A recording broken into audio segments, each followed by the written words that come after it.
আপনারা দেখছেন Bangladesh global news. আজ আমরা আলোচনা করব যুক্তরাষ্ট্র এবং ইরানের মধ্যে দীর্ঘদিনের উত্তেজনা ও সংঘাত নিয়ে। এই দুই দেশের সম্পর্ক গত কয়েক দশক ধরে আন্তর্জাতিক রাজনীতির একটি গুরুত্বপূর্ণ বিষয় হয়ে আছে। ইরান ও যুক্তরাষ্ট্রের মধ্যে উত্তেজনার ইতিহাস শুরু হয়ে 1980 সালে।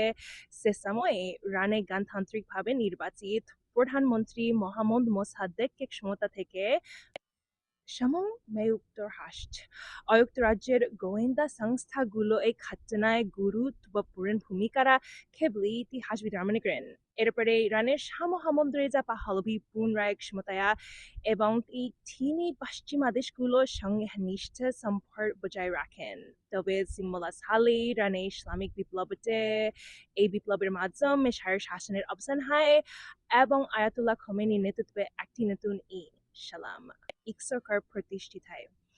এই ঘটনার যুক্তরাষ্ট্র ও ইরানের সম্পর্ক দ্রুত খারাপ হয়ে হয়। একই বছরে ইরানের ছাত্র তেহরানে অবস্থিত যুক্তরাষ্ট্রের দূতাবাস করে এবং ইস্যু সিজন আমেরিকান কূটনীতিক কেজি মিকরে রাখে। এই যে মিসকাট প্রায় হারপ ইসিজি স্থায়ী হয় এবং এটি দুই দেশের সম্পর্কের মধ্যে গভীর অবিশ্বাস সৃষ্টি করে।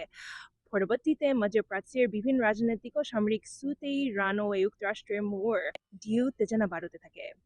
বিশেষ করে ইরানের পারমাণবিক কর্মসূচি নিয়ে আন্তর্জাতিক মহলে উদ্বেগ তৈরি হয়। যুক্তরাষ্ট্র সব পশ্চিমা দেশগুলো আশঙ্কা করে ইরান পারমাণবিক অস্ত্র তৈরি করতে পারে।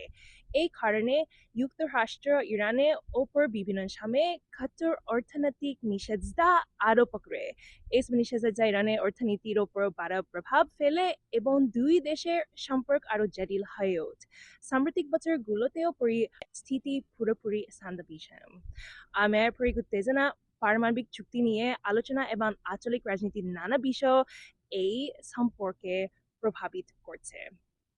বিশেষজ্ঞদের মতে ভবিষ্যতে কূটনৈতিক আলোচনা এবং আন্তর্জাতিক সহযোগিতার মাধ্যমে এই উত্তেজনা কমানো সম্ভব হতে পারে। তবে এখনো পর্যন্ত ইরান ও যুক্তরাষ্ট্রের সম্পর্ক বিশ্বের অন্যতম জটিল রাজনৈতিক সম্পর্ক হিসেবে বিবেচিত হয়। আজকের প্রতিবেদন এখানেই শেষ।